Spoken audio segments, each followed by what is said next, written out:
It's my belief that a fearless father should strive towards wealth, financial freedom, and very importantly, of course, teach this to his children and as a young age as possible.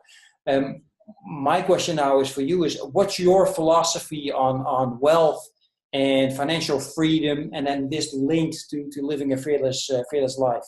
Yeah, so wealth is super important because wealth gives you one really important thing, and that is the freedom to do what you want to do, when you want to do it, like no matter what, right? Most people are limited by their finances. So I've had some really limiting beliefs around money growing up that I got from my parents.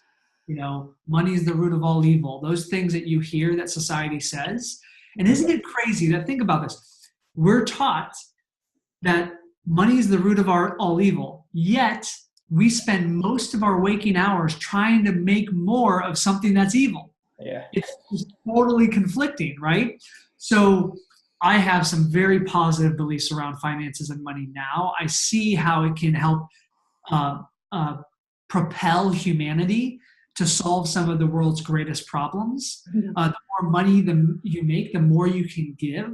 One of my favorite quotes comes from a friend of mine named Joe Polish, who says, the person who thinks that money doesn't buy happiness hasn't given enough of it away. Mm-hmm. Isn't that cool? Yep. And the way that I've created some of my foundational beliefs, one is simply that the money is a byproduct of value creation. Very simple, right? Meaning that the more that I can create value for somebody, the more money I can make. So what do I do to make more money in my coaching business? Well, I gain more knowledge and experience and skill sets and qualifications to help people at an even deeper level.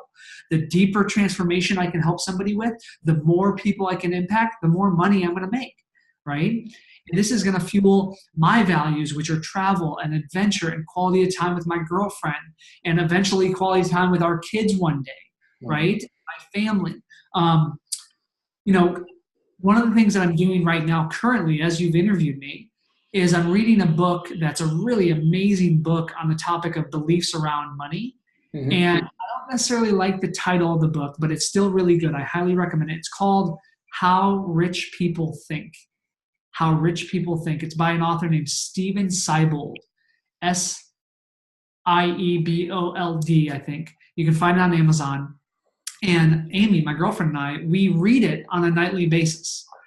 So we sit in bed and I'll read one chapter. The chapters are like 1 to 2 pages.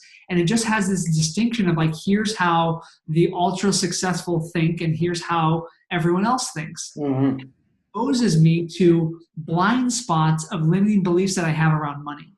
Because it doesn't matter how great a strategy is. I can give you the best investment strategy in the world or the best, system to save money. But if your beliefs aren't in support of the behavior required to make that money or invest it, you're going to sabotage yourself over and over again.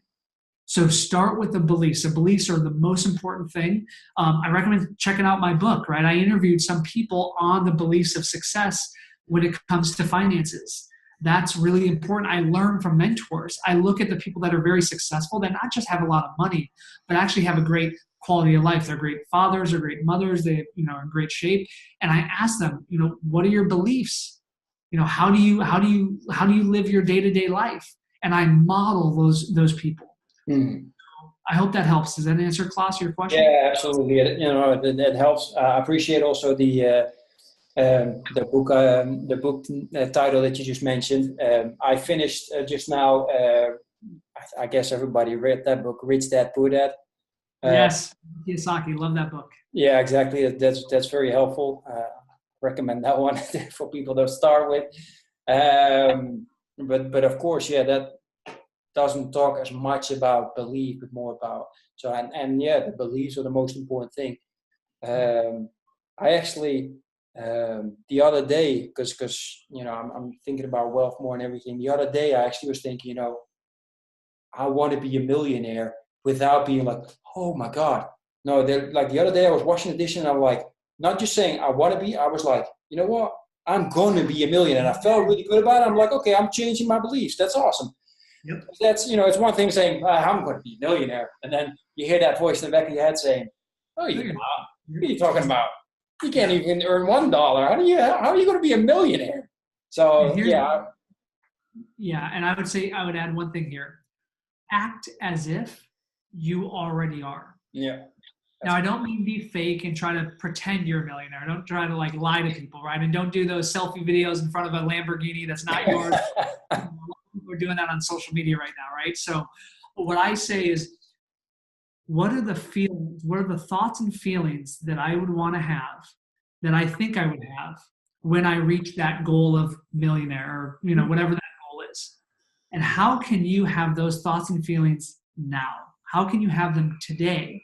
Because by feeling a certain way, you take more inspired action, meaning you create more value, meaning you make more money. So the thoughts and the feelings come first. Everyone has it backwards. People think I need to go reach $1 million before I can feel happy and successful. No.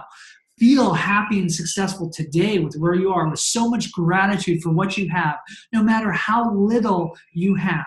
I don't care what your financial situation is, who's watching this, whether you have tons of debt or you just got bankrupt, the fact that you have access to this technology means we are wealthier than the majority of the planet. Straight up, right? No matter what. And so the fact that you've got clean water and a roof over your head and clothes on your back is so much to be grateful for. I love going on trips to certain areas of the world where I just see people in a place where I'm like, I am so blessed. How can I help others? Right? Because it puts things in perspective. I'm blessed to live in San Diego, one of the most beautiful places in the world. And people have great quality of life here. Not everyone, but some people do. And it's easy to take that for granted when you focus on thinking, oh, I just need to get more of those green, those green pieces of paper with dead presidents on for the US dollar, of course, right? That it's not about that. It's about, how do I serve at a higher level? How do I live the quality of life that I can? How do I be the greatest example to humanity, to my kids, to my family, to my communities? And of course, you're already, Klaus, a millionaire. So I love it, man. Thanks for that. I appreciate that.